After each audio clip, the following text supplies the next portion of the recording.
பாருங்க மருதாணி வேணும்னா மருதாணி. இந்த காய் பார்த்தா எவ்வளோ அழகாக இருக்குதுன்னு பாருங்க. மருதாணி காய் சூப்பராக இருக்குது. வேணால் வீட்டுக்கு வேணால் மருதாணி வச்சு பாருங்க. மஞ்சள் கலர் அரை. இது வந்து பார்த்திங்கன்னா சீத்தாப்பழம். இப்போ காய் வந்து பார்த்திங்கன்னா நிறையா வந்திருக்குது.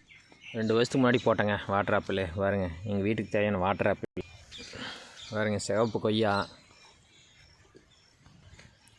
சப்போட்டா, பார்த்திங்கன்னா முருங்கை ஆல்ரெடி நம்ம நிறைய வச்சுருக்குறோம். பார்த்திங்கன்னா நகாப்பழம் பார்த்திங்கன்னா பூ வந்துருக்குது. 3 செடி வச்சு நாட்டு மரம் தான். பாருங்கள் ஆரஞ்சு. இந்த ஆரஞ்சு நேற்று 2 பிடுங்கிட்டோம். இப்போ பாருங்கள் இதில் பாருங்கள் காய் எவ்வளோதான் வருதுன்னு. ஆரஞ்சில் இவ்வளோ காய் வரும்னு நானே எதிர்பார்க்கல. 2 சீசன் காய்க்குமாம்மா. நெல்லி வச்சுருக்குறேங்க. இன்னும் அந்த நெல்லிக்காய் வந்து காப்புக்கு வரல. பாருங்கள் தென்னை மரம் காப்புக்கு வந்துருச்சு. இளநீ தயார் ஆகிட்டுருக்குது.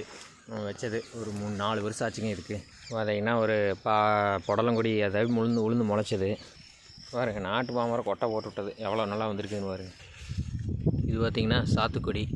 பாருங்கள் சாத்துக்குடி என்ன சைஸ் வந்துருக்குதுன்ட்டு.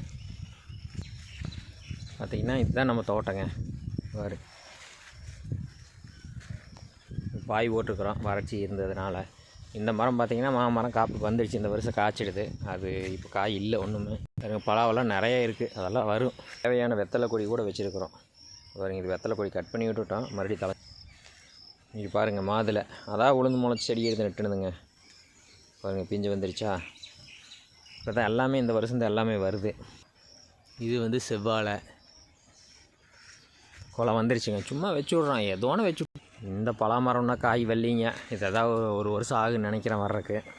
ஆனால் இலந்த வாங்கிட்டு வந்து வச்சேன் பாருங்கள். இலந்த காய் வந்துருச்சு பாருங்க.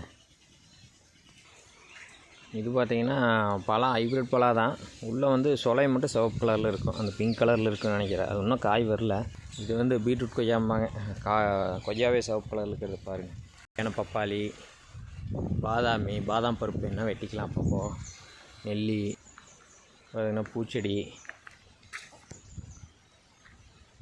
பாருங்கள். மஞ்சரளி, விளாம்பழம் கூட காய் வந்துருச்சு. விளாம்பழத்தில் காய் இருக்குது. இது வந்து பலா. இது ஹைப்ரிட் பழங்க வைக்கலான்னு வச்சது. பாருங்க நம்மளுக்கு தேவையான புளிய மரம். இதெல்லாம் 10-12 வருஷத்துக்கு முன்னாடி வச்சது. நான் எப்போவுமே அதுவும் நடவு பண்ணிகிட்டே இருப்பேன்.